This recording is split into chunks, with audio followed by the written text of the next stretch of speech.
Coming up on the National Rundown, the latest on the Johnson & Johnson vaccine, the COVID bill that just can't gain traction, and some warmer weather for the weekend. It takes less than 1 minute to find out if you may have prediabetes. You can do it here. But I get it, you're busy, and busy people can't have prediabetes. I read that wrong. They can, okay? Just go to the site. There's one thing you can never have sex without. It's consent. Because sex without it isn't sex. It's rape. It's on us to stop sexual assault. Learn how and take the pledge at itsonus.org. Look at you. You're at the top of your game. You're unstoppable. Nothing can throw you off track. Wait, is that your car? Uh-oh. Yeah, I saw that coming. That will throw you off track. You're looking at around 10 grand in fines, legal fees, and increased insurance rates. Let's try this again. Smart move. Because buzz driving is drunk driving. Good afternoon and welcome to the National Rundown. I'm Katie Francis reporting to you live with the National Rundown News Team. The FDA releases its analysis of the Johnson & Johnson COVID-19 vaccine, saying it meets requirements for emergency use. The agency says the vaccine is less effective against moderate to severe COVID-19 infections, but it only requires one shot, does not need to be stored by freezing, and could prevent infection without symptoms. The Democrats' $1.9 million relief package remains a hot topic. Who is willing to cooperate on both sides is still not known. The legislation would, among other things, extend unemployment benefits through the summer, offer generous aid to state and local governments, provide more money for vaccine distribution, and increase the federal minimum wage to $15 per hour. One of the worst polls for Democrats this month came from Quinnipiac University, and it still showed 68% support, including 37% of Republicans. The White House turns to Republicans for Neera Tanden support after the opposition of Joe Manchin. The Biden administration is looking to Republican senators as it fights to confirm Neera Tanden as the next director of the Office of Management and Budget. Tanden needs the support of exactly 50 senators if she is to be confirmed. Thanks to a tiebreaker vote from Vice President Kamala Harris, the White House needs to find at least one Republican vote, but could need more if the Democrats split. Klain from MSNBC says, quote, "We know that getting someone confirmed is a 50-50 Senate is hard," end quote. Releasing a statement last week, Senator Manchin said he believed Tanden's overtly partisan statements would have a toxic impact on her working with members of Congress. The Biden administration has defended its nominee. New York City public middle schools welcome students back into the classroom Thursday for the first time in months, but some teachers in the teachers union still have concerns. Welcome back posters greet students outside Leaders of Tomorrow Middle School in the Bronx, even two red carpets aimed at hyping up already eager students. Oh my God, back to school, yay. Today, nearly 62,000 public school students in grades 6th through 8th who chose in-person learning returned after temperature checks and health screenings. Because of COVID, they were remote learning since November. Many experienced internet problems. Because sometimes you'll be losing connection and you can't log into the classes. Online is too difficult. This 8th grader says she and her parents trust the school to keep her safe, but still. I got the hand sanitizer in my bag and everything, so no one needs to worry about me. Elementary schools resumed in-person learning in December. The city plans on using this same model to keep numbers low, but the big difference with the middle schoolers is that they switch classes and aren't kept in pods. Are you nervous of the coronavirus? Oh, no. I'm watching the infection rates, and I trust that it stays down. And if it goes up, then I'll think about pulling him from school, and it depends again. Schools Chancellor Richard Carranza and Mayor Bill de Blasio spent the morning greeting kids, and after getting a tour of the school, the mayor remained optimistic. Kids are so happy to be back, and the teachers are happy to have them back too. Everyone's feeling really upbeat. But who's not as thrilled? The president of the teachers union, since according to the Department of Education, to date, roughly 30,000 educators have been vaccinated. That's about 1/3 of the staff. We need to have more vaccine available, especially to anyone who's coming to a building to work on a daily basis. That continues to be a challenge. And while the mayor is hoping to make an announcement in the next few weeks about when exactly the city can safely reopen up high schools, the president of the teachers union saying that the city still hasn't proved to them that they have enough testing capacity to do so. From the Williamsbridge section of the Bronx, John Diaz, CBS 2 News. Coming up, find out how Google and Facebook are getting taxed when it comes to news sharing in Australia.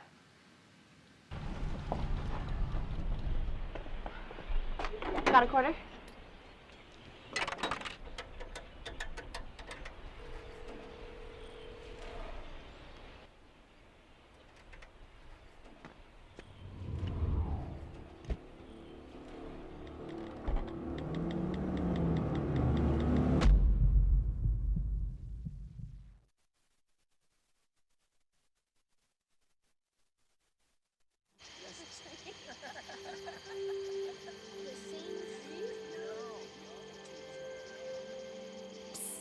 They're coming.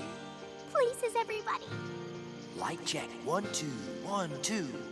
Everything looks good on our end. And lights. Come alive with the forest.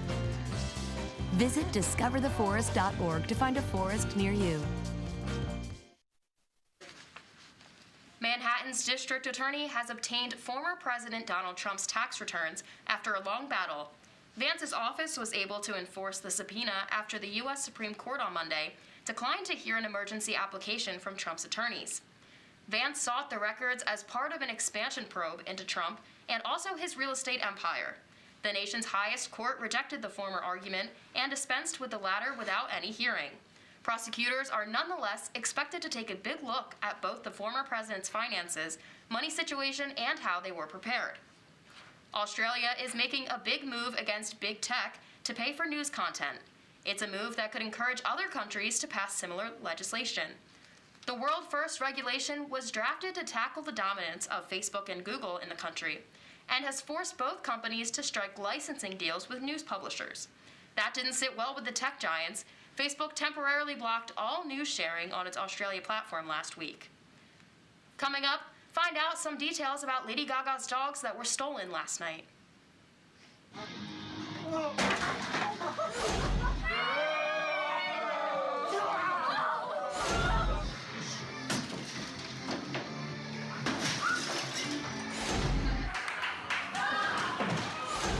leaving.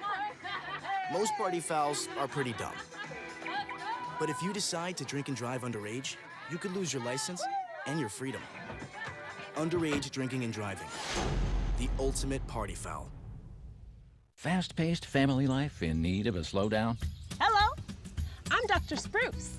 Did you know all those green shapes on maps are parks and forests? It's true. Visit discovertheforest.org and plan to visit a park or forest near you, instead of just wondering what it would have been like. While the word forest might make you think of distant lands from far, far away, please note parks and forests are closer than you think, which means things like beautiful scenery, fresh air, and family time are also closer than you think. South Dakota Attorney General Jason Ravensborg is facing calls to leave office after newly released video evidence has presented questions about his conduct in the car crash that killed someone last year. This case is all caused when Ravensborg was driving home from an evening Republican fundraiser and he hit 55-year-old Joe Bover along the side of U.S. Highway 14 near Highmore. He thought he hit a deer or a large animal and had no idea he killed a man.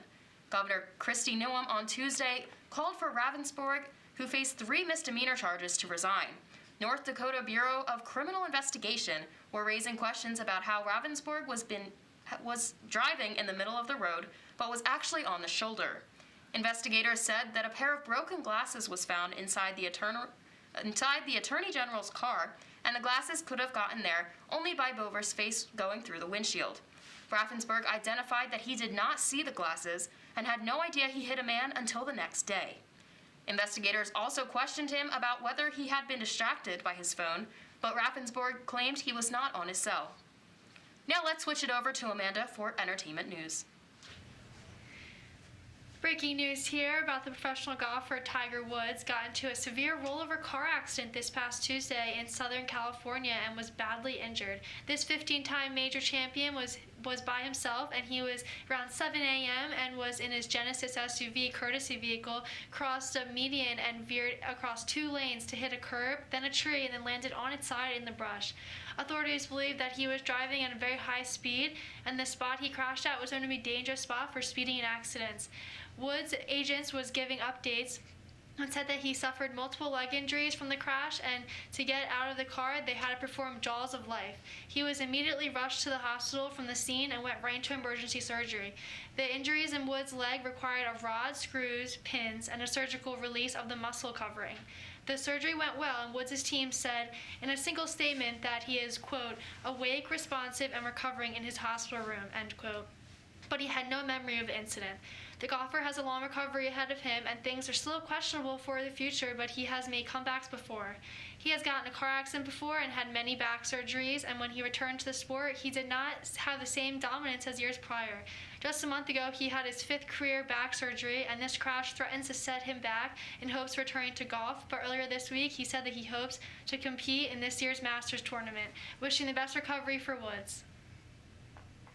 New York Governor Andrew Cuomo is denying allegations from a former aide who accused him of sexual harassment, including an unwanted kiss. Lindsey Boylan alleged that in 2018, the Democratic governor kissed her on the lips following a one-on-one briefing in his New York City office. Cuomo also firmly denied the allegations in a press conference in December when Boylan first made them. New York State Senator Majority Leader Andrea Stewart-Cousins released a statement on Wednesday calling the accusation very disturbing. Cuomo, who had a lot of popularity and national recognition for his handling of the coronavirus pandemic last spring, is now facing growing criticism from lawmakers on both sides. He upset a lot of people in New York. What happens eventually with Cuomo's political future remains unknown, and for now, he is getting more applause than he has in a long time. After the break, our very own Christine Harkinson has sports.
Welcome back. Here's Christine with the latest sports news. Bryce Harper begins his 3rd year with the Phillies. Coming back in shape and ready to play. With the new president in baseball operations, Harper is feeling more at ease with the team. After just recently finishing his off-season training program at home and going through COVID protocols, he is now ready to get to work and deliver wins for the city of Philadelphia. Officially a free agent for the NFL, J.J. Watt is said to have been receiving multiple offers from teams looking to welcome him with open arms. According to sources, the most lucrative offer that is on the table is valued between $15 and $16 million. Watt was released from the Texans earlier this month, ending his 10-year career in Houston. Last season, he finished with 5 sacks, 2 forced fumbles, and an interception that he returned for a touchdown. A man who reportedly walks Lady Gaga's dogs was shot last night while walking the 2 French bulldogs in Hollywood, according to police. The suspect shot the man with a semi-automatic handgun, snatched the singer's 2 dogs, and fled the scene in a white sedan. The man was taken to a hospital where he is in stable condition. Sources close to Gaga says she is offering a $500,000 reward to anyone who has her 2 dogs, no questions asked. Don't go anywhere. After the break, we're talking weather. It takes less than 1 minute to find out if you may have prediabetes. You can do it here. But I get it, you're busy, and busy people can't have prediabetes. I read that wrong. They can, okay? Just go to the site. There's one thing you can never have sex without. It's consent. Because sex without it isn't sex. It's rape. It's on us to stop sexual assault. Learn how and take the pledge at itsonus.org. Look at you. You're at the top of your game. You're unstoppable. Nothing can throw you off track. Wait, is that your car? Uh-oh. Yeah, I saw that coming. That will throw you off track. You're looking at around 10 grand in fines, legal fees, and increased insurance rates. Let's try this again. Smart move. Because buzz driving is drunk driving. For the next 5 days, things are looking hopeful when it comes to the potential arrival of spring. On Thursday, we're looking at a high of 50 with a brisk low of 28, but it will be sunny. The sunshine will continue on Friday with a high of 48 degrees, a low of 36. And we are beginning to see some precipitation on Saturday, a high of 55, a low of 41 with a 90% chance of rain. And this rain will continue on into Sunday with a high of 48, low of 45, and this is a 100% chance of rain. And more rain and cold temperatures for the beginning of the work week will begin on Monday with a high of 52 and a brisk low of 27. This also comes with a 50% chance of rain. And finally, for Tuesday, the sunshine returns with a high of 43 degrees and a low of 32. That's all for this episode of the National Rundown. I'm Katie Francis. Have a good night.